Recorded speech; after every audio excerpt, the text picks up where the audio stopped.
الحمد للہ والصلاة والسلام علی رسول اللہ اما بعد فاعوذ باللہ من الشیطان الرجیم بسم اللہ الرحمن الرحیم۔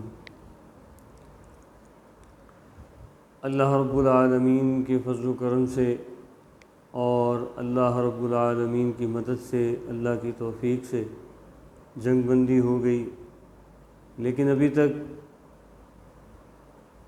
امریکہ کی طرف سے کنفیوژن پیدا کی جا رہی ہے کہ شاید یہ جنگ ختم نہیں ہوگی، یا اپنے جو مقاصد ہوتے ہیں ہر کسی کے ان مقاصد کی حصول تک یہ جنگ جاری رہے گی۔ جنگ بندی کا معاہدہ ہونے کے باوجود بھی جنگ کی جو معاہدہ ہوا ہے اس کی خلاف ورزیاں ابھی بھی جاری ہیں۔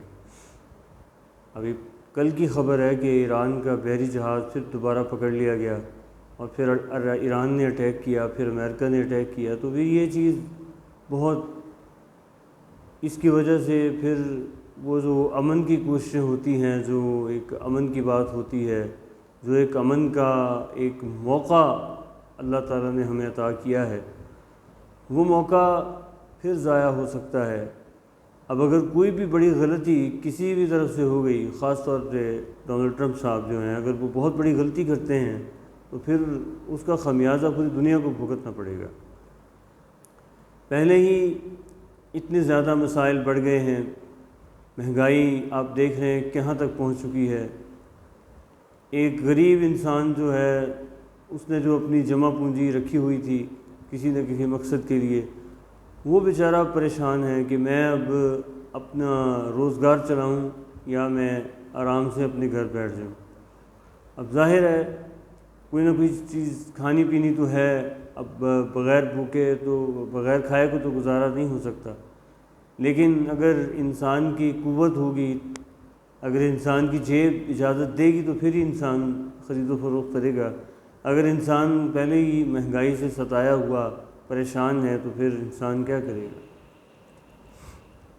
اگر ہم یہ چاہتے ہیں کہ ہم نے اس دنیا کو امن کا گہوارہ بنانا ہے، اس دنیا کے اندر ہم نے ترقی کو فروغ دینا ہے، اس دنیا کو ہم نے سکھ کا سانس لینے دینا ہے، تو پھر ہمیں یہ امن کی کوشش کرنی پڑے گی۔ امن چاہے کسی بھی صورت میں ہو، وہ امن ہونا چاہیے۔ بہت اچھی بات ہے کہ لبنان اور اسرائیل کے درمیان بھی جنگ بندی ہو چکی ہے، 3 ہفتے تک کی بات ہو رہی ہے، لیکن اسرائیل اور امریکہ ان کے اوپر یہ ان سے توقع نہیں کر سکتے کہ یہ کوئی امن کی کوشش کریں گے یا امن کی طرف جائیں گے، کیونکہ ان کے مقاصد پتہ نہیں کیا ہیں، پتہ نہیں یہ دنیا کو کیا بنانا چاہتے ہیں۔ جب ان کے اپنے مقاصد ہوتے ہیں تو پھر یہ سب کچھ کر لیتے ہیں، جب کسی اور کا کوئی مقصد ہوتا ہے تو اس کو پھر نظر انداز کر کے پھر اس کی خلاف ورزیاں شروع کر دیتے ہیں، پھر کوئی نہ کوئی جواز پیدا کر کے کہ جی یہ مسئلہ ہے، یہ مسئلہ ہے، اس قسم کی باتیں کر کے یہ دنیا کو پریشان کرنا چاہتے ہیں۔ حالانکہ دنیا کے اندر اگر ہم امن سے رہیں، پیار اور محبت سے رہیں، اخوت سے رہیں، تو عیسائی مذہب کے اندر یہ چیزیں نہیں ہیں کہ آپ کسی کو تکلیف دیں، یا یہودی مذہب کے اندر یہ نہیں ہے کہ آپ کسی کو پریشان کریں، کسی کا ہنستا بستا گھر اجاڑ کے رکھ دیں۔ اب بیت المقدس اور اپنا مسجد الاقصیٰ میں مسلمانوں کو نماز پڑھنے کی اجازت نہیں ہے۔ وہاں پہ یہ کل کی بات ہے کہ انہوں نے وہاں مسجد الاقصیٰ کے اندر اپنا پرچم لہرا دیا اسرائیل کا۔ یہ کیا آپ دنیا سے پنگا لے کر دنیا کو کس طرف لے کے جانا چاہتے ہیں؟ اگر امریکہ سمجھتا ہے کہ ہم ایران کے اوپر پابندیاں لگا کے، سیکشن لگا کے، اس قسم کی باتیں کر کے، دھمکیاں دے کے، ایران کو پریشان کر کے، پریشرائز کر کے ہم کوئی نہ کوئی مطلوبہ مقاصد حاصل کر لیں گے، یہ ان کی بھول ہے۔ کیا کریں گے پھر؟ کتنی دیر کسی کو تنگ کرتے رہیں گے؟ ظالم جو ہے اس کا حساب کسی نہ کسی دن ہو جائے گا۔ یہ نہیں ہے کہ ایک بندہ ظلم کر رہا ہے تو بس وہ ظلم کرتا رہے گا، اس کا ظلم تا حیات چلتا رہے گا، نہیں۔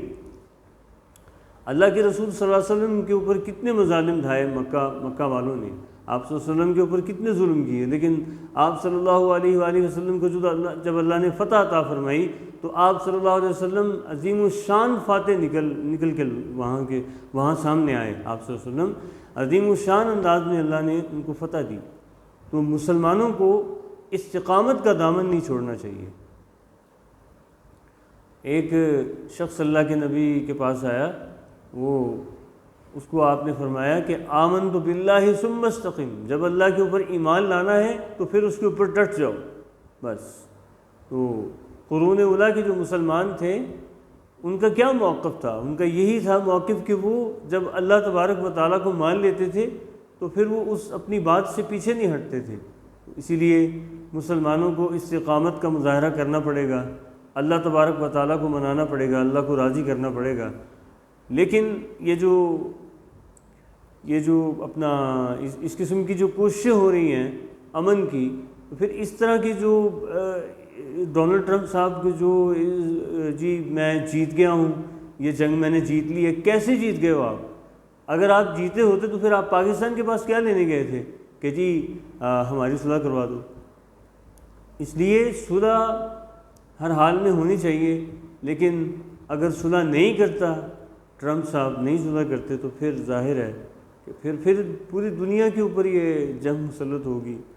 پھر جو ممالک غریب ہیں، جن کے پاس اتنی ٹیکنالوجی نہیں ہے، جو نہیں کر سکتے اتنا، وہ ظاہر ہے پھر بیچارے ظلم کی چکی میں پس جائیں گے، پھر پریشان ہوں گے، پھر معیشتیں برباد ہوں گی، اور پھر ہم یہی رونا دھونا روتے رہیں گے کہ جی کیا کریں، کدھر جائیں۔ کرنا کچھ نہیں ہے، اللہ کو منائیں، اللہ سے دعا کریں، اور کوشش بھی ہونی چاہیے، جو کہ ہو رہی ہیں، عالمی سطح پہ کوششیں ہو رہی ہیں۔ لیکن اب ڈونلڈ ٹرمپ صاحب جو ہیں، ان کا جو موقف تھا کہ جی ہم بس دنیا کے امیر ترین لوگ ہیں، ہم سپر پاور ہیں، ہم دنیا کو سب کچھ کر سکتے ہیں، ہم جو چاہے کریں، یہ نہیں ہو سکتا۔ سپر پاور اللہ کی ذات ہوتی ہے، یہ تو اسلحے کے زور پہ، ڈنڈے کے زور پہ، جو ہے بندوق کے زور پہ آپ کسی کو بھی نہیں منا سکتے۔ نہیں جی یہ ایران کے اندر ہم جیت جائیں گے، کیسے جیتیں گے؟ یہ نہیں جیت سکتے۔ اللہ تعالیٰ مسلمانوں کے حالات پہ رحم فرمائے، اللہ تعالیٰ مسلمانوں کے لیڈران کو ہدایت نصیب فرمائے۔ وآخر دعوانا ان الحمد للہ رب العالمین۔